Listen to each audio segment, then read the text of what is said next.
24-hour gas station and had some unsettling encounters. I was there for 3 years. The station had an auto shop attached but was rarely needed at night, so I typically just dealt with people coming for gas. Occasionally, I'd be asked to work on a car overnight from the day shift. One time, I found several bags of heroin leaking out from the driver's seat. I was nervous the owners would know I saw it, so I stuffed the bags back in. The station was out on a country road, so the types of customers I generally served were truckers or farmers or the random couple driving home from a date. However, there were the anomalies. The car accidents. The drunk driver that killed a small family in the intersection out front. There was a vicious, blazing inferno coming out of that minivan. The dad made it out, but he was on fire and died in the middle of the road. One time I served gas to someone who was being chased by the police. Of course, I didn't know that at the time. I just thought the driver was in a hurry. I was robbed at gunpoint, twice. It was the same two ski mask guys too. They just took turns speaking between the two incidents. Then there was the time an old guy drove up, got out of his car, and died of a heart attack 2 steps later. Those incidents were normal. Or at least understandable, explainable. But there was one night something unexplainable happened. It was shortly after 3 a.m. Headlights drove in carrying a 1966 Pontiac Bonneville 2-door coupe. A thin trail of smoke was coming from under the hood. The inside of the windows were all fogged up, so I couldn't really see the interior of the car or the occupants. The car drove past the gas station and right into the auto shop. The lights weren't even on inside the shop, but the headlights lit it up. I went to greet the driver and flipped on the overhead lights of the shop. But they came on weak and dim. The driver's side door opened as I approached and I was immediately hit with a stench of old, damp cloth and dust. A middle-aged man got out uneasily, like his knees were made of twigs. He wore one of those black Quaker hats with dark hair spiking from under it and a graying goatee. The man's face was covered in lines and wrinkles and his eyes sunk back into his head. He looked like he hadn't slept in days. "Check the oil. Check the engine," he choked out and walked past me, fumbling out an old box of matches. The passenger door closed and a middle-aged woman stood there. She had thick, dark hair that looked like it was greased through with gel and matted to her head. An uneven set of bangs cut across her forehead. The woman carried the same, sunken-in eyes as the man. But her face was covered in days-old makeup. Rosy cheeks, blue eyeliner, red lipstick. Even through the smearing, you could tell it was applied with heavy exaggeration. Then the woman smiled at me. I wish she hadn't. Her teeth were dirty orange and speckled with black dots. Her gums were dark gray. I noticed she only had the front 6 teeth on her upper and lower jaws. She didn't appear to have any molars. Which I shouldn't know, but she couldn't stop smiling to reveal that. The moment the woman saw me, her lips had stretched into a wide-mouthed grin that curved downward like a catfish. It was a strange and frightening smile. Like it was pulled and stretched over a screaming face. The woman began speaking to me, but she spoke so softly I couldn't hear her. I kept leaning forward, trying to get a better ear. But the closer I got, the further her voice sounded. Then I realized we were inches from each other's faces. Her breath was rancid as she spoke. And I finally heard what she was saying. "Don't go in the car." The woman pulled back and I saw the scream behind the smile in her eyes. She was terrified. Joan.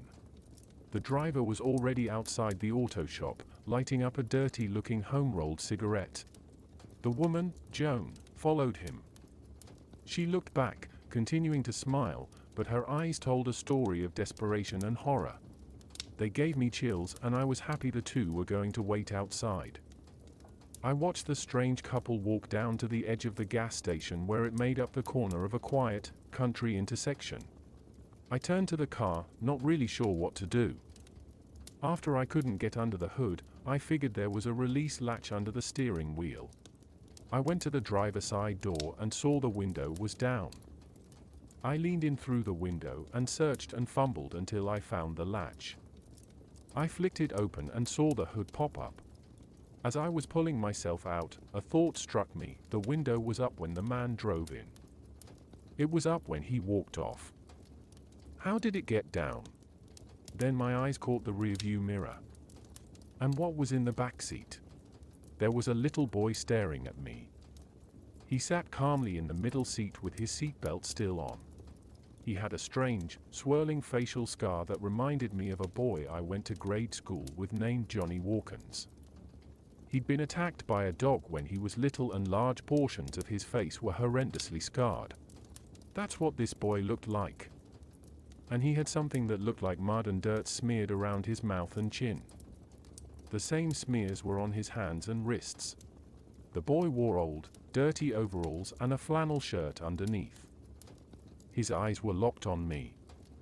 They carried an accusatory glare, like he was catching me stealing. I quickly blurted out, "Hey buddy, just checking out the engine, then we'll get you and your parents on their way." The boy stared back, his brow furrowed down at the center, angrily. "They're not my parents," he croaked out. Then he started to make a strange sound. I couldn't tell what it was at first, but then it became clear. The boy was laughing in his own, odd way. It was like his breath was hitching up repeatedly during the inhale. I didn't know what to do or say, so I pulled myself out of the window and made my way to the hood.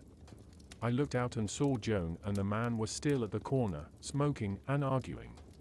I popped the hood up and was greeted with a cloud of smoke. I figured it was a motor oil spill or leak at first. Then I stared down at the engine and I had no idea what to make of it. It looked foreign but also homemade. It was all connected and had metal plates fastened around it, protecting parts of the wiring and cables, so it was next to impossible to see what was wrong. I honestly didn't know what the hell I was looking at. But I managed to find what looked like a small handle for a dipstick, and I twisted and pulled it out. It was for the oil. I cleaned it, put it back in and pulled it to inspect. Basically dry. The little oil at the end felt gritty. It needed a change. The car was parked over our lift, so I didn't have to get in to move it. But I couldn't leave the kid in there. He had to get out. Safety precautions and all. I went to the driver's side window, but the window was up again. I tried to open the door, but it was locked. I went over to the passenger side and found it locked too. I peered in through the dirty windows to try to signal to the boy to open the door. But the back seat was empty. The car was empty. He was gone. The only explanation I could come up with was that the back seats of the car pulled down and allowed access to the trunk. So I checked the trunk, but it was also locked. I knocked on it, trying to get the boy's attention if he was inside. But nothing came back. I looked outside but couldn't see Joan or the man. I was confused and nervous, and all I could think to do was explain that our lift wasn't working, so they'd need to get their oil changed at another shop in the next few days. Then I'd send them on their way. A loud clunk made me jump. On the other side of the garage, a loose wrench was on the ground. I walked over to it and picked it up. It had a small, child-sized muddy handprint on it.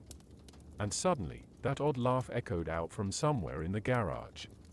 I raised the wrench to swing, but there was nothing to swing at. The loud, metal rattling of the front, retracting door slamming shut made me yell.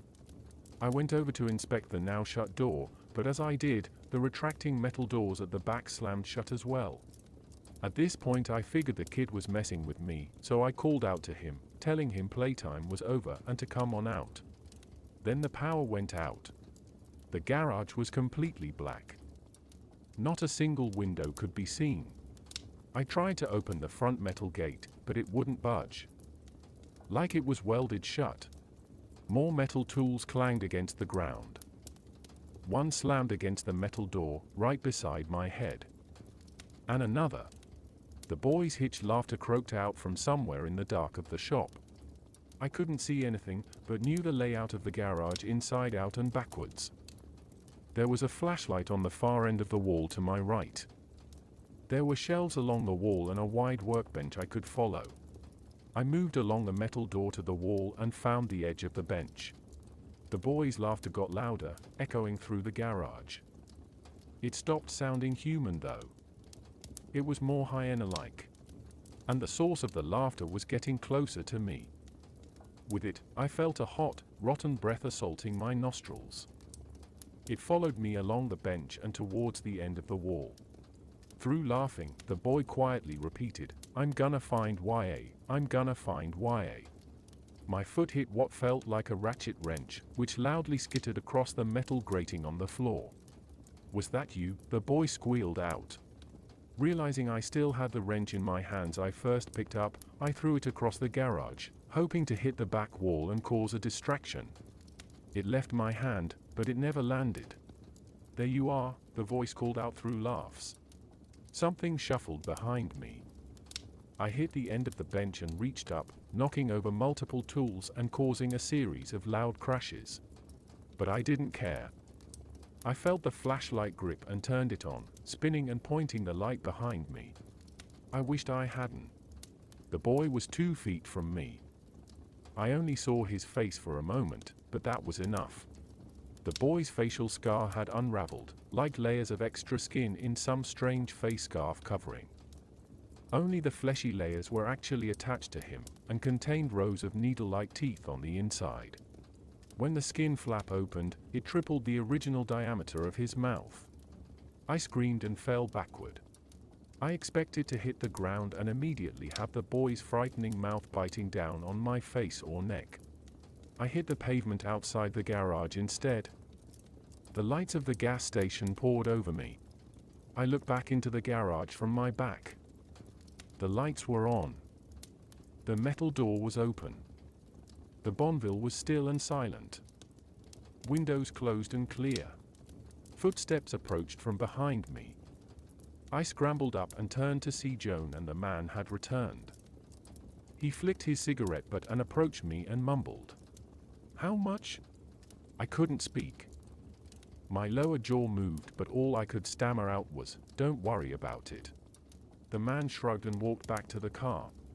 I turned and found Joan there, staring up at me. She was whispering something quickly and repeatedly.